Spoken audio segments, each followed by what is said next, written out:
AIIMS ভুবনেশ্বরে hostel allotment হওয়ার পর প্রথম দিনটা কেমন ছিল সেটা তো তোমাদের আগের ভিডিওতে জানালাম। চলো আজকে তোমাদের রেসিডেন্সিয়াল ক্যাম্পাসটা একটু ঘুরে দেখাই। এইটা হচ্ছে এইমস ভুবনেশ্বরের মেইন হসপিটাল ক্যাম্পাস গেট, কিন্তু আমরা আজকে এইখান দিয়ে না ঢুকে আমরা একটুখানি এগিয়ে যাব টুয়ার্ডস দ্য রেসিডেন্সিয়াল ক্যাম্পাস।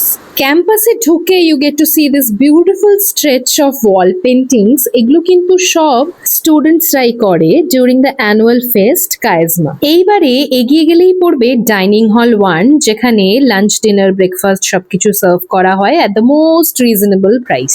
চলো let's move on to the block A girls hostel. এইটা আমাদের নার্সিং হস্টেল ছিল। এখানে আমাদের অ্যালটমেন্ট হতো সেকেন্ড ইয়ার আর থার্ড ইয়ারের। সেকেন্ড ইয়ারে আমরা ডাবল শেয়ারিং রুমে থাকতাম, আর থার্ড ইয়ার থেকে কিন্তু আমরা এখানে এক একজন সিঙ্গেল রুমে থাকতো।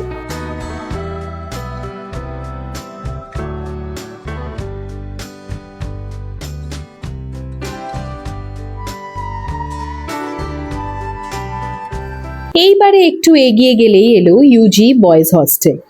এই জায়গাটা কিন্তু একটা বিশাল বড় জায়গা ছিল, আর এইখানেই প্রত্যেক বছর আমরা হোলি সেলিব্রেট করতাম।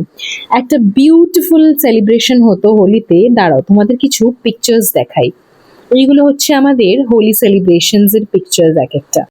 ইট was an amazing time that we spend. আর এই জায়গাটাতেই একটা কাণ্ড হয়েছিল ফার্স্ট ইয়ারে। যখন আমরা ক্লিনিক্যাল থেকে ফিরি, আমাদের প্রফেসর ভেবেছিল আমরা বাঙ্ক করছি, অ্যান্ড তারপরে যা ঝাড় খেয়েছিলাম সে আর কি বলবো।